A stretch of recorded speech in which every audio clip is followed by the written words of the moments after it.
आपके साथ कैसे आप तबीयत से बच्चे घर आया सब खैरियत से ठीक ठाक है। ठीक है, अल्हम्दुलिल्लाह। अल्लाह सलामत रखे। हाँ आया कि नमाज में जो हम सूरह पढ़ते हैं उनकी तरतीब लाजमी है। ना हो, लेकिन क्या नमाज में कुरान करीम की तिलावत का तरतीब वही रखना ज़रूरी है, यानी सूरह बकरा के बाद आल इमरान फिर निसा, या अगर कोई आगे पीछे पढ़ लेता है तो उस इख्तिलाफ को क्या उसके लिए ये जायज़ है या नहीं।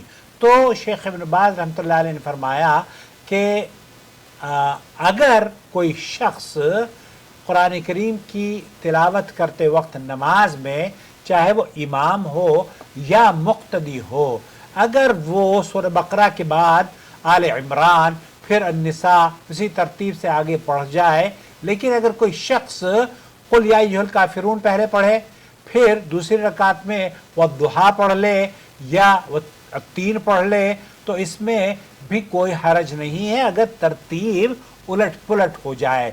क्यों?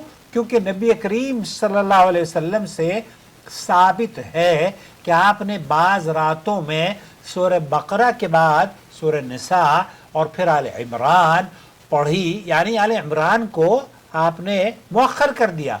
इसी तरह से हज़रत उमर रज़ियल्लाहु ताला अन्हु से भी ये बात साबित है कि उन्होंने एक नमाज में पहली रकात में सूरह नहल और दूसरी में सूरह यूसुफ पढ़ी, यानी तरतीब थोड़ी सी बदल दी। तो खुलासा कलाम ये हुआ कि तरतीब के मुताबिक पढ़ना अफजल और बेहतर होगा ताकि उम्मत में इख्तिलाफ ना हो। लेकिन अगर कोई आगे पीछे तरतीब बदल देता है या पहले सूरह फलक पढ़ लेता है, पहले सूरह नास पढ़ लेता है, फिर सूरह फलक पढ़ता है, या पहले सूरह इखलास पढ़ता है, या पहले सूरह नास पढ़ लेता है या फिर इखलास पढ़ता है, तो जो बाद वाली सूरतें हैं वो आपने पहली रकात में पढ़ ली और दूसरी जो आखिर वाली सूरतें हैं वो आखिरी रकात में आपने पढ़ी, तो क्या ऐसा करने से आपकी नमाज पर कोई फ़र्क पड़ता है? तो मुफ्ती ममलकत सऊदी अरब फरमा रहे हैं कि नहीं, नमाज दुरुस्त है।